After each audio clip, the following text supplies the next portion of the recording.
गांव के एक कोने में रहने वाला रामू एक अत्यंत गरीब किसान था। उसके पास न तो कोई बड़ी जमीन थी, न ही कोई बड़ी खेती। बस एक छोटी सी झोपड़ी थी, जहां वह अपनी पत्नी सीता और 2 बच्चों के साथ रहता था। रामू का जीवन संघर्षों से भरा हुआ था, लेकिन उसके दिल में उम्मीद की किरण कभी बुझती नहीं थी। रामू हर रोज सूरज निकलने से पहले उठता और दूसरों के खेतों में मजदूरी करने चला जाता। गर्मी, सर्दी, बारिश, कभी भी उसने काम से मुंह नहीं मोड़ा। दिन भर मेहनत करता और शाम को घर लौटता तो उसके चेहरे पर थकान के बावजूद एक मुस्कान होती।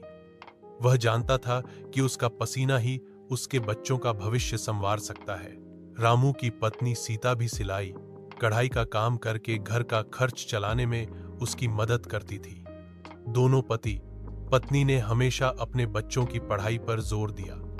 रामू का सपना था कि उसका बेटा श्याम पढ़ लिख कर बड़ा अफसर बने और बेटी गीता शिक्षिका बने। हालांकि गरीबी उनके सपनों के बीच दीवार बनकर खड़ी होती, मगर रामू और सीता की मेहनत और विश्वास कभी डगमगाए नहीं। एक बार गांव में भीषण अकाल पड़ा। न खेतों में अनाज था, न ही मजदूरी का कोई काम। रामू के पास खाने को दाने की तंगी हो गई। कई दिन उन्होंने भूखे पेट काटे, मगर बच्चों के सामने कभी हार नहीं मानी। वह खुद भूखा रहकर बच्चों को खाना देता। सीता ने अपनी बची खुची पुरानी साड़ियों को बेचकर बच्चों की स्कूल फीस भरी। अकाल के दिनों में भी रामू ने हार नहीं मानी। वह पास के शहर जाकर ईंट भट्टे पर काम करने लगा।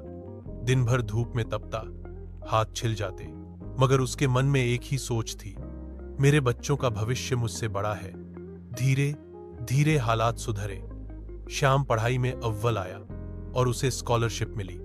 वहीं गीता को भी एक